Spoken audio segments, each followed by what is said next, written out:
L'automobile è un veicolo, a due passi c'è pericolo, chi dà chiappo in da vicolo, si scamazza l'ombelicolo, e si apprima solo l'uomo, o potevano portare, ma che aiuta mano e femmina, e per nude cammina. Così che ogni mattina, che sta folle a strada stretta, la signorina mette in mostra la macchinetta, e se qualche giovanotto s'ambapina per guardare, quando l'hanno messa sotto, non si arriva più a salvare.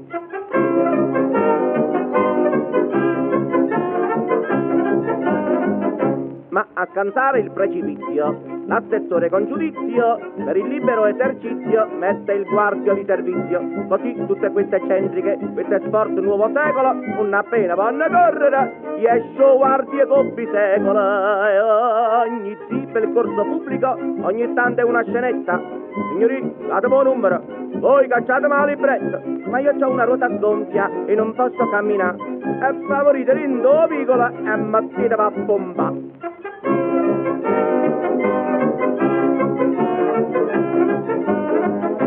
E che volete vrella? Quando la signorina va in vicolo e si mette a pompare, si fa la folla così. E già perché è una cosa nuova avere la femmina che pompa. Da che mondo è mondo, ha pompato sempre l'uomo. Sì che ci ha fatto avere il progresso e la civiltà. La donna che guida l'automobile. Ci pensate voi, la donna al volante. E quando si uniscono 4 o 5 signorine loro e incominciano a parlare di automobile, avete che sentì? Oh, la mia è più bella della tua. Ti sbagli, la mia è nuova, la tua è di seconda mano. Un'altra dice, chi prova la mia ci ritorna. L'altra risponde, va là, la tua puzza. Come la mia puzza? Già, perché c'è una perdita di benzina. Una volta mi è capitato di sentire una che domandava ad un'amica, dimmi una cosa, tu la tieni aperta o chiusa? E l'altra rispose, per parecchi anni l'ho avuta chiusa, ma mo la tengo aperta e me ne trovo contenta. Ma che volete, però la donna al volante vi attira, e quando vega la femmina con manubrio in mano mi consola.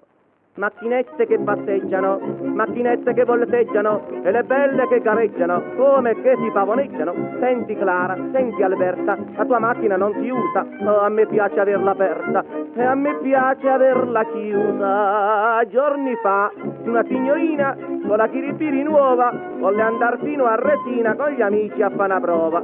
Ritornando verso notte, pianti, lacrime, sospiri, arrivai che rote rotte e ti scattai la chiribiri. L'automobile è un veicolo che a due passi c'è pericolo, in due stritte qualche vicolo, che ti accorsi all'ombelicolo.